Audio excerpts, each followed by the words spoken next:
कलयुग केवल नाम आधारा। नमस्कार मित्रों, स्वागत है आप सभी का आपके अपने चैनल राम कथा में। आज का विषय है नाम जप। आप सभी ने सुना होगा कि नाम जप बहुत ही ज़्यादा महत्वपूर्ण होता है। तो चलिए वीडियो को आगे बढ़ाते हैं। अगर आप लोगों को मेरी जानकारी अच्छी लगती है, मेरी बात से सहमत है, तो वीडियो को एक लाइक ज़रूर करिएगा। देखिए, कलयुग केवल नाम आधारा, सुमिर सुमिर नर उतरहि पारा। यह चौपाई श्री रामचरितमानस में नहीं मिलती, बल्कि यह तुलसीदास जी द्वारा कही गई वाणी है। इस चौपाई का गुण अर्थ यह है कि कलयुग में मोक्ष प्राप्ति का सबसे सरल उपाय भगवान के नाम का जप है। जो भी व्यक्ति श्रद्धा और भाव से प्रभु का स्मरण करता है, नाम जप करता है, वह जन्म मरण के चक्र से मुक्त होकर मोक्ष को प्राप्त कर सकता है। भगवान के नाम की ऐसी अद्भुत महिमा है कि यह साधारण से भी साधारण व्यक्ति को भी भवसागर से पार करा सकती है। तुलसीदास जी ने कहा है कि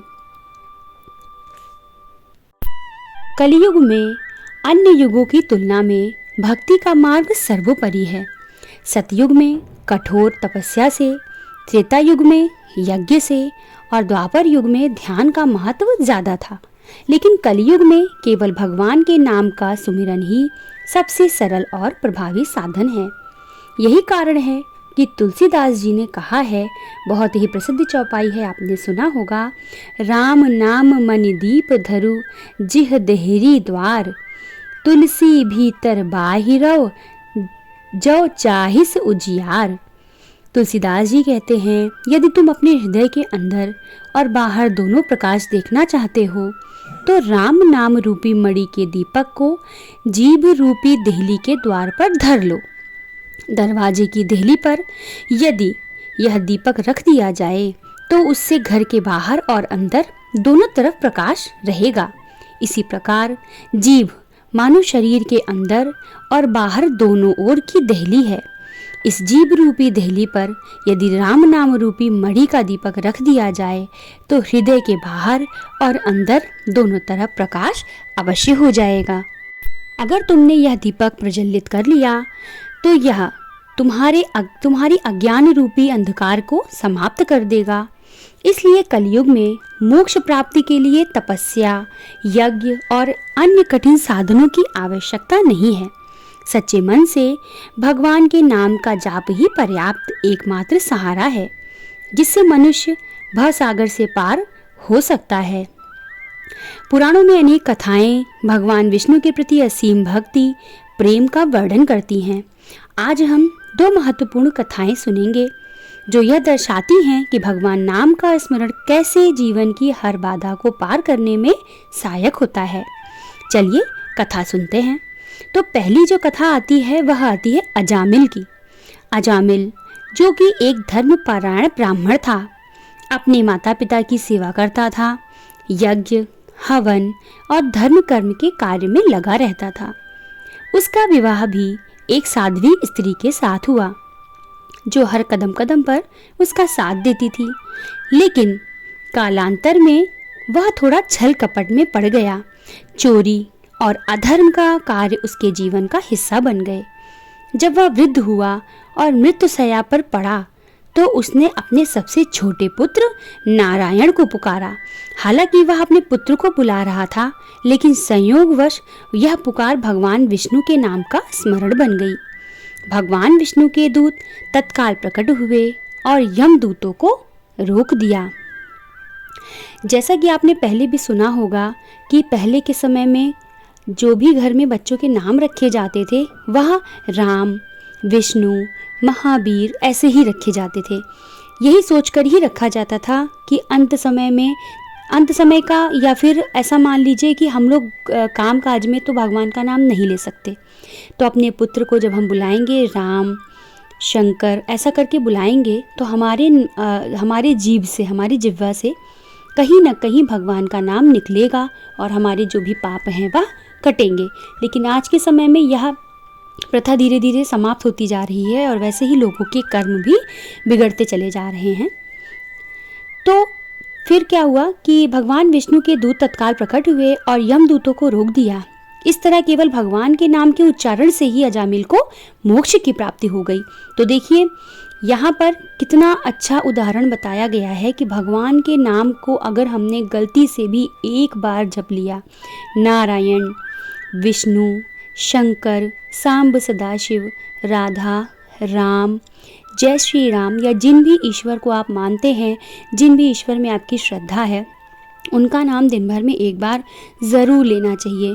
मतलब कहने, ये जो कथा हमने सुनी, इसका अर्थ यही है कि अगर हमने गलती से भी प्रभु का नाम ले लिया कलयुग में, तो हमारे जीवन के जो भी संकट हैं वह कट जाते हैं। दूसरी कथा चलिए सुनते हैं। दूसरी कथा है वह है गजेंद्र की। देखिए, गजेंद्र मोक्ष की बहुत समय पहले की बात है। त्रिकूट पर्वत पर एक विशाल जंगल था जहाँ विभिन्न जीव जंतु रहते थे। इस जंगल में गजेंद्र नामक एक हाथी का वर्चस्व था। वह न केवल बलशाली था बल्कि अपने झुंड की रक्षा और देखभाल भी करता था। एक बार गर्मी के मौसम में जब जंगल में जल संकट उत्पन्न हो गया तो गजेंद्र अपने झुंड के साथ एक समुद्र सरोवर पर जा पहुंचा।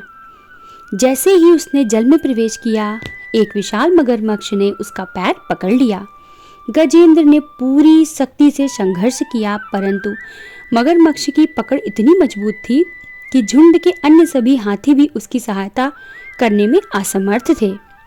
थक कर गजेंद्र को एहसास हुआ कि उसकी शारीरिक शक्ति बेकार है।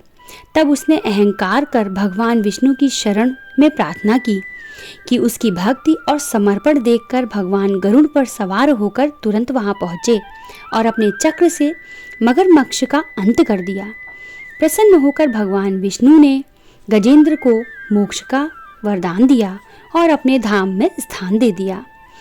देखिए, यह दो कथाएं हमें यह सिखाती हैं कि कोई भी व्यक्ति पापी हो या भक्त हो, यदि वह सच्चे हृदय से भगवान का स्मरण करता है तो उसके हर संकट दूर होते हैं। अहंकार का त्याग कर श्रद्धा और विश्वास के साथ ही भगवान का नाम जपना चाहिए। कलयुग में मोक्ष प्राप्ति का सबसे सरल और प्रभावी साधन नाम जप है। इन कथाओं से यह स्पष्ट होता है कि भगवान के प्रति सच्ची श्रद्धा और विश्वास हमें किसी भी संकटों से बचा सकते हैं। भगवान के नाम की महिमा अपरंपार है। वे हर समय भक्तों की रक्षा करने के लिए तत्पर रहते हैं। अब हमको राम नाम जपने वाले के बहुत सारे लाभ हैं, इससे जीवन में होने वाले बहुत सारे बदलाव हैं। तो इस वीडियो में मैंने आप सभी को बताया कि कलयुग में नाम का क्या असर है। अब ऐसे ही मैं प्रतिदिन एक वीडियो ज़रूर अपलोड करूँगी जिसमें मैं राम जी के नाम के बारे में बताऊंगी कि राम जी का नाम क्यों लिया जाता है, राम क्यों कहा जाता है। तो नाम जप से संबंधित जो भी वीडियो है वो मैं अपलोड करूंगी। देखिए, नाम जप का कोई विधान नहीं होता। किसी भी परिस्थिति में, किसी भी देश में, किसी भी काल में, किसी भी अवस्था में आप नाम जप कर सकते हैं। कहीं भी किसी भी परिस्थिति में श्री राम का नाम जप कोई भी कर सकता है। जैसा कि मैंने कहा, आप जिस भी भगवान को आप मानते हैं उनका नाम जप आप कर सकते हैं, क्योंकि हर युग में भक्त जो भी नाम जप करते हैं वह कल्याणकारी ही हुआ है। कलयुग के आगमन की कथा भी इस सत्य को प्रमाणित करती है। कहा जाता है, जब कलयुग पृथ्वी पर आने वाला था तो उसने राजा परीक्षित से विनय किया। राजा परीक्षित से उसने कहा कि राजन, घबराइए नहीं, मैं किसी को तंग नहीं करूँगा, मैं केवल स्वर्ण में निवास करूँगा और मेरे साथ कुछ साथी होंगे। राग, द्वेष, ईर्ष्या, काम वासना आदि कलयुग में ने अपनी विशेषता बताई उन लोगों को, बताते हुए कहा कि मेरे समय में जो केवल प्रभु का नाम ले लेगा उनकी मुक्ति निश्चित ही होगी। इतना ही नहीं, मन में सोचे गए पाप को भी मैं कभी भी सजा नहीं दूंगा। अगर कोई भी व्यक्ति मन में पाप को सोच ले रहा है तो मैं उसकी भी सजा नहीं दूंगा। और कोई भी व्यक्ति मन में अगर कोई पाप सोच लिया है, गलती तो करी है तो अलग बात है, लेकिन अगर मन में भी कोई पाप किया है तो मैं उसकी सजा नहीं दूंगा। करने की बात तो बहुत दूर की है, और मैं उसका पुण्य फल अवश्य दूंगा। राजा परीक्षित ने कलयुग को प्रवेश की अनुमति दे दी। जब कलयुग ने सारी बातें बोल दी तो राजा परीक्षित ने कलयुग से कहा, ठीक है, आओ तुम और सबसे पहले उनके राजा परीक्षित के सोने के मुकुट में बस गया। इसके परिणाम स्वरूप राजा परीक्षित को ही सर्वप्रथम मृत्यु का सामना करना पड़ा। कलयुग को हर कोई द्वेष देता था, क्योंकि यह युग क्रोध, राग, द्वेष और वासना से भरा हुआ है। लोग सोचते हैं कि काश वे सतयुग में जन्मे होते। कोई कहता है कि हम त्रेता युग की महिमा गाते, कोई कहता है कि द्वापर युग बहुत अच्छा है। लेकिन गोस्वामी तुलसीदास जी ने इस सत्य को समझाया कि कलयुग में भले ही अनेक बुराइयां हैं, लेकिन उनसे बचने का सरल उपाय भी है। इसी युग में उपलब्ध है। सतयुग में भगवान को पाने के लिए कठिन और तपस्या करनी पड़ती है। त्रेता में योग का मार्ग था, द्वापर में भी कर्मकांड बहुत ज़्यादा होते थे। यह सभी मार्ग अत्यंत कठिन थे, कठोर थे, साधना के बाद ही सिद्धि मिलती थी। परंतु कलयुग में भगवान श्री राम को पाना सबसे सरल हो गया है। त्रेता युग में जब महर्षि वाल्मीकि ने नाम जप किया तो वह पवित्र हो गए। आप सभी ने देखा होगा, जब द्रौपदी ने भी कृष्ण जी को बुलाया तब वह चीर रूप में प्रकट हो गए। कलयुग में तो नाम जप करने वाले भक्तों की बहुत ही ज़्यादा भरमार है। संत कबीर, मीराबाई, रविदास जी, गोस्वामी तुलसीदास जी, रहीम जी, ऐसे बहुत सारे महर्षि हुए हैं, बहुत सारे लोग हुए हैं। इन सभी ने भगवान के नाम के जप को ही जीवन का आधार बनाया। राजा परीक्षित के जो राजवैद्य धन्वंतरी जी थे, उन्होंने उनको एक औषधि दी जिससे सभी रोग नष्ट हो जाते थे। और वह कौन सी औषधि थी? वह थी राम नाम की औषधि। लेकिन नाम की औषधि तभी काम करती है जब आपका हृदय साफ हो, आपके हृदय में प्रायश्चित हो। अगर व्यक्ति संकल्प करे कि वह उन पापों को दोबारा नहीं करेगा और नाम जप करेगा, तो वह औषधि का ही काम करती है। यदि कोई व्यक्ति नाम जप का सहारा लेता है तो उसके जीवन के जो कोई भी कठिनाई है वह समाप्त हो जाएगी। आप अपने जीवन में जो भी चाहते हैं, आप नाम जप शुरू कर दीजिए। जिन भी ईश्वर में आपकी आस्था है उनका नाम जप शुरू कर दीजिए। आपके जीवन की जो भी बाधाएं हैं वह समाप्त हो जाएंगी। अंत में मैं सिर्फ यही कहना चाहूँगी कि नियमित राम नाम जपें। आप जो भी भगवान का नाम जपना चाहते हैं उन्हें ज़रूर जपिए। आपके जीवन को सफल, सुखमय और पवित्र ज़रूर बनाएगा। आपके जीवन में जो भी मन इच्छाएं हैं वह सारी पूरी होंगी। आशा करती हूँ आज की जानकारी आप सभी को बहुत ही अच्छी लगी होगी। वीडियो पसंद आता है तो एक लाइक ज़रूर करिएगा। मिलते हैं अगले वीडियो में। जय श्री राम।